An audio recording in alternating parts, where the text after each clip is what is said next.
Барлықтарыңызға қайырлы күн, менің каналыма қош келдіңіздер.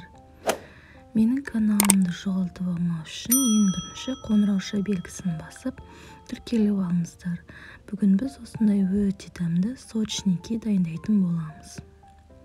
Ең алдымен қопсытқыш пен ұнымызды електен өткізіп, ыдысымызға салып аламыз. Қопсытқышты алдын ала салып қойғанмын.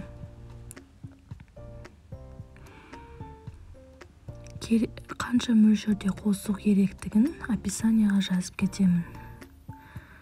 Оның үстіне 3 ас қасық қантымызды саламыз. Қант пен ұнды жақсылап араластырып аламыз. Егер тәттіні жақсы көрсеңіз, тағы да қосуға болады. Жақсылап араластырып, оның үстіне бөлме температурасында тұрған сары майымызды саламыз. Қалауларыңызша қандай сары май бар, соны сала беруге болады. Сары майды салып болған соң ұнмен араластырып, жақсылап крошка қамыр жасап аламыз. Сары майларымыз ерігенше жақсылап жасап аламыз.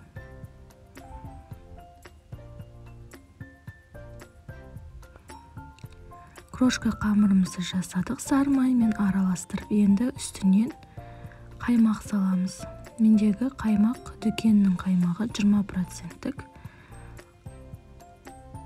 Қандай қаймақ болса да болады. Проценті маңызды емес. Оның үстіне бір жұмыртқамызды жарып саламыз. Енді барлығын араластырып, жұмсақ қамыр жасаймыз. Қамырымыз өте жұмсақ болып шығады және илеген кезде де тез дайын болады. Міне, қамырымыз дайын болды, көріп тұрғандарыңыздай. Ішіне салмасын дайындағанша қамырымызды салфанға салып қоя тұрамыз. Енді салмасын дайындаймыз. Оның ішіне 300 грамм творог, мендегі дүкеннің творогы. Қолдың творогын қолдансаңыздар да бола береді. Оның үстіне қаймақ саламыз, бір қасық.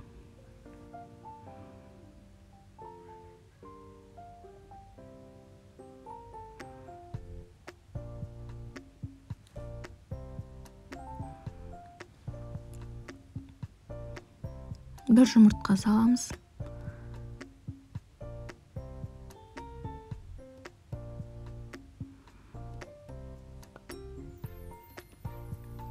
Қант қосамыз.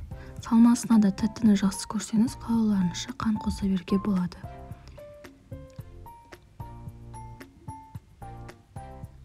Енді барлығын жақсылап араластырамыз. Қатты сұйық болмау керек. Қамырымызға салған кезде ақып кетуі мүмкін. Жақсылап біріктіріп, дайындап аламыз салмамызды.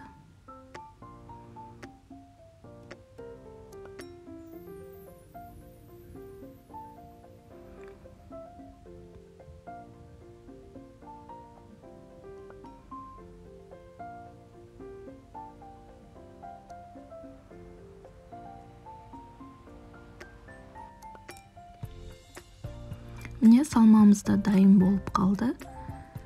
Енді қамырымызды алып, 2 бөлікке бөліп аламыз.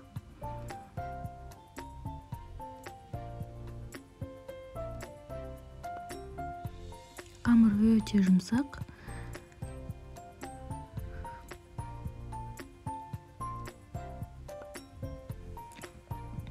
Кішкентай бөліктерге дөңгелек қылып бөліп аламыз.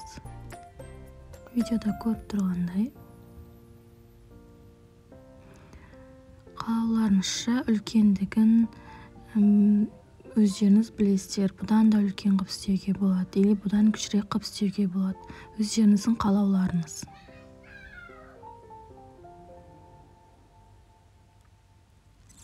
Жайған кезде азырақ ұн қолдануға болады, оның еш зияны жоқ.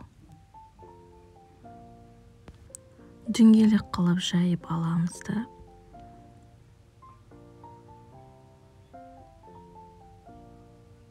ішіне салмамызды салып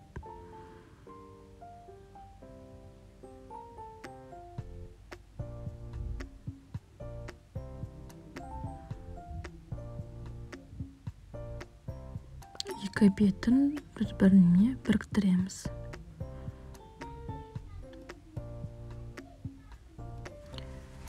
Міне осылай қалған қамырларымыздың да барлығын жасай береміз. Қалауларыңызша салмасын көп салуға болады, аз салуға болады. Мен көп те салған жоқпын, аз да салған жоқпын. Орташа қылып салып шықтым. Қызып тұрған пеште 180 градуста 35-40 минут пісіріп аламыз. Бетіне жұмыртқаның сарысын жағамыз. Міндетті түрде жасап көріңіздер. Өте дәмді болып шығады, қамыры песочный болып. Бір жасаған соң қайта-қайта жасағыңыз келеді. Осы сочниктерді жасаған соң дүкеннен ешқандай да печенье алғыңыз келмей қалады. Қонақ күткенде балаларға жасап берсеңіз, өте дәмді болып шығады.